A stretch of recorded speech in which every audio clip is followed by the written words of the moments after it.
Alright, welcome back to my YouTube channel. I'm Andy's Vlog. Eto, mga kaibigan, talagang sapul na sapulo dito sa mga pinakikita ni Sara Duterte, mga galawan niya po na hindi na maganda bilang isang vice presidente. Lumalawak ho ang usapin, lumalawak ang panawagan na kailangan na po itong i-impeach. Patalsikin na po diyan sa pagiging isang vice presidente kung ayaw niya po nga bumaba sa pisto.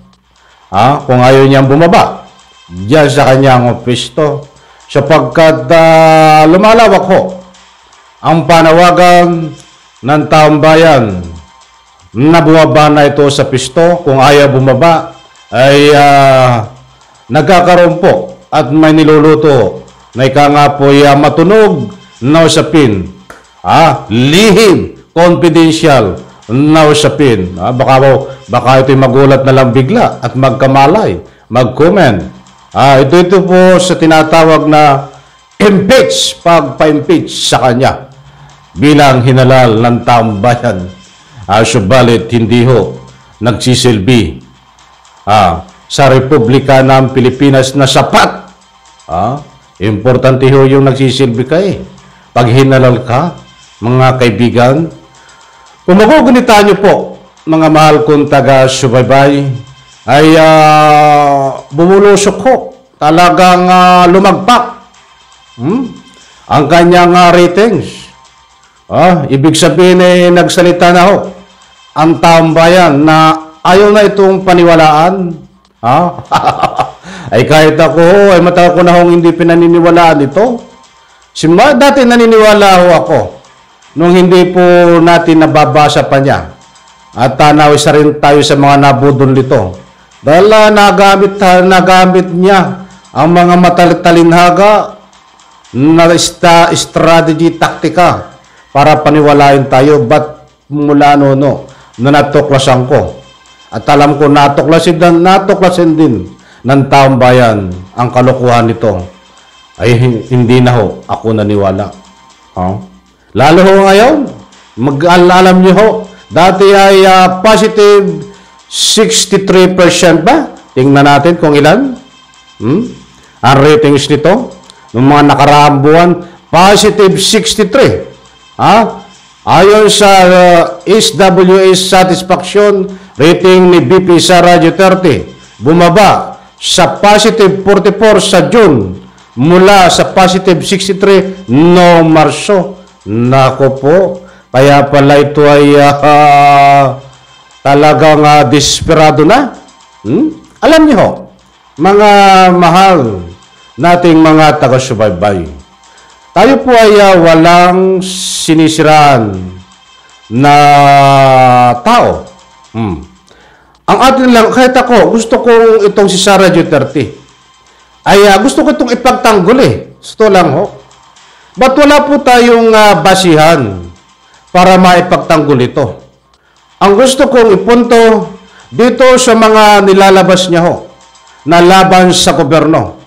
Nilalabas niya na anumang statement ay sinusuri ko, pinag-aaralan ko, dahil kumukuha ako para naman siya ay maipagtanggol. Katulad ng sinasabi ko po sa inyo, wala po akong grupo, I'm independent vlogger. Wala akong umahawak sa akin para pigilan ako sa anumang dapat isiwalat ko, sa anumang dapat bigyan ko ng public opinion. But kahit wala po akong grupo at kahit independent po ako bilang isang maliit na vlogger, marami po akong kaibigan na mga vlogger na yan pong mga yan ay nire-respeto ko. Nire-respeto ko po yan, mga kaibigan natin mga vlogger. Ngayon sa aking ilang buwan na ito na aking pinag-aaralan ho, na sana isang araw magising ako na makakuha ako ng mga statement na pinalalabas ni Sara Duterte sa social media, sa malalaking stream media, sa kanyang press conference, wala ho akong makuha na batayan ko para maipagtanggol itong si Sara Duterte. Nananaginip din ho ako at pinagdarasal ko na sana ay makakita ako sa galawan ni BP Sara Duterte na maipagtanggol ko siya. Ba't wala ho Kahit anong pilit na gawin ko na makakuha at makapag-research nitong panahon ng ilang buwan ho na maipagtanggol ko siya, wala ho akong batayan. Sa madalit salita, ang mga galawan niya ho ay palala ng palala. Kaya't hindi ko po siya maipagtanggol, bagkus ginigising ko siya. Nagbibigay ho ako sa kanya ng kaunting komentaryo, public opinion sa kanyang mga galawan. Katulad po nito, mga kaibigan. Sino ba ang ano nito? Nagtataka lang ho ako. Sino ba ang ika nga po yung tagagawa ng statement nito? Yung tagasulat, sekretary. Kung ito ay may tagagawa ng yung sekretary niya na tagasulat ng kanyang mga sinasabi, bago ilabas yung mga batikos sa ating pamahalaan, yung mga pinalalabas niya ng mga pahayag, alam ko may tagagawa ito Kung may tagagawa man ho ito, dapat tanggalin ni Sara Duterte ito. Dahil hindi ho maganda yung kanyang mga statement Wala akong sa kanya bumabalik, ibig kong sabihin. Ang gusto kong iputo, pag gumawa siya ng statement at bumatikos, dapat naman may rekado. May dating, nakakagising ng taong bayan. Ay hindi yung nakakagising, nakakagalit at nakakainis Bagkus, lalo ho siyang nasisira. Yun ang gusto kong ipunto, mga kaibigan. Ay kung may tagagawa ito, umalis ka na det at tanggalin mo na yung Sara Duterte. At kung wala ka man tagagawa ng statement o sariling statement mo yan, dapat ikaw ang umalis, ikaw ang may diferensya. Tama tayo sinasabi ng taong bayan. Isip bata ka. Sabi nga, marami din nagsasabi, may tupak na ata ito kung ikaw ay walang tagagawa at ikaw mismo ang gumagawa niya ng mga statement mo na lumalabas, nasa iyo ang diferensya, ikaw ang dapat umalis. Ikaw ang dapat umalis dahil mainit ang panawagan ng taong bayan. Bumaba ka na sa pisto. At kung ayaw mong bumaba, mainit din pang usapin, confidential na niluluto, baka magising ka.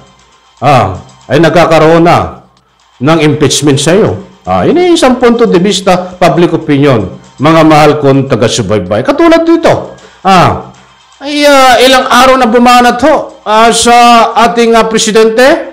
Unang-una, isa-isahin natin. Baka tayo kulang sa oras, madalian lang. Unang banat niya, tungkol dito sa kailangan na ang ating nanunungkulan, marami niyang pinatatamaan unang-una, ang ating presidente. Kailangan ay tunay at naninindigan sa mga banyaga na pumapasok sa ating Republika ng Pilipinas. Gusto niyang ipunto, walang paninindigan ang ating Pangulong Bongbong Marcos dahil pinayagan na extreme ng Interpol kapag lumabas ang warrant of arrest ng kanyang tatay na galing mo sa ICC. Ang sagot niya, kailangan may paninindigan. Ang ating Pangulo, wala daw paninindigan sa kanya, bumalik. Bakit bumalik? Siya ba ay may paninindigan na ilang matagal lang usapin ang West Philippine Sea na natutuwa pa siya na iharas ang ating mga mangingisda, nakapwa Pilipino diyan sa ating teritoryo na pag-aari sa West Philippine Sea. Wala ang ginagawa siya no comment wala. Pagdating kay Gibuloy, nagko-comment, pinagtatanggol. But ang ating pong teritoryo ay hindi maipagtanggol. Bagkus siya ho ay natutuwa pa. Bilisan natin. Ito pong sinasabi niya na itong ating presidente ay corrupt. Magnanakaw. Bumanat siyang ganyan bumalik na naman sa kanya. Sino ba ang magnanakaw? Sino ba ang corrupt? Nasaan ang ilang bilyones na pera, milyones na pera? Confidential fund. 11 days ginastos. Ba't hindi maipaliwanag kung saan ginastos? Yung sinasabi niya na kurap ang ating gobyerno, ay heresy niya eh. Yung binitawan niya na parang basura lang, wala siyang batayan, ba't sa kanyo ay may batayan ho? Dahil may audit ng kuwa, mga kaibigan. Ito pa, huli. Hindi marami ito eh. Ba't ito lang bigyan muna natin? Kakukulayin tayo sa oras, flood control. Wala daw master plan. Ang ating gobyerno, ang ating Pangulong Bongbong Marcos, tungkol dito, sa nga po kung paano supuin ang baha sa ating Republika ng Pilipinas. Maraming nga nagsasabi, nililisang issue, para hindi pag-usapan yung kanyang pagpunta na kasagsagan ng bagyo na dapat nandito siya at tinitingnan ng ating mga mahal na kababayan ay nasa Germany ho. Di umano nanonood ang concert bago sa mga tao dito sa ating Republika ng Pilipinas yung kasalukuyang binabagyo ay kailangan siya. Bilang kahit walang maibigay na tulong, yung moral support ay very importante ho. Ay hindi ho, nandiyan, nagpapakasarap sa ibang country, safe daw siya. Heto, ang ibig kong sabihin, ang gusto kong ipunto, bumalik din ho sa kanya at sa kanyang tatay.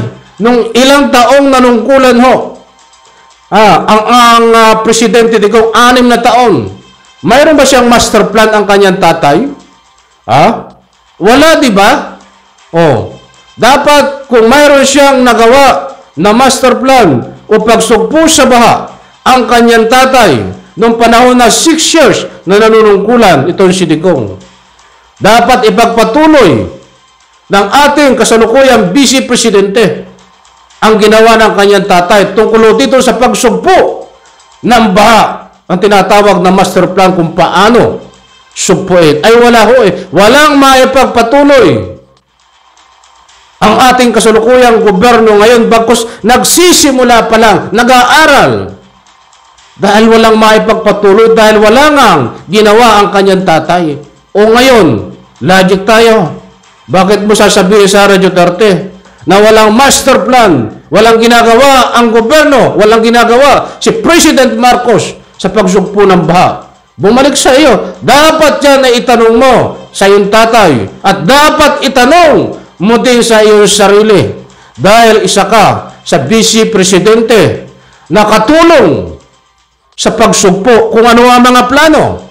Instead, sa halip na ang ginagawa mo diyan ay ngawa ng ngawa na walang katuturan, dapat binubulong mo sa ating kasalukuyang presidente, ganito ang gawin natin.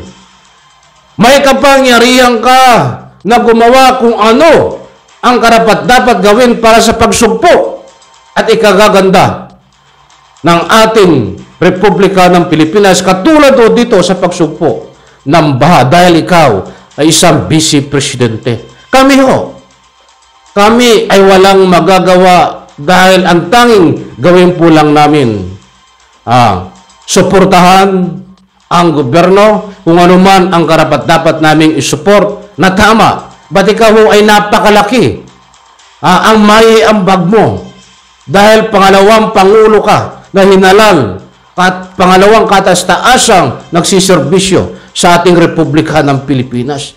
Pwede niyong pagtulungan yan ng ating kasalukuyang Pangulong Bongbong Marcos at ikaw, isaksak mo sa kukutin mo. Ba't hindi ho eh?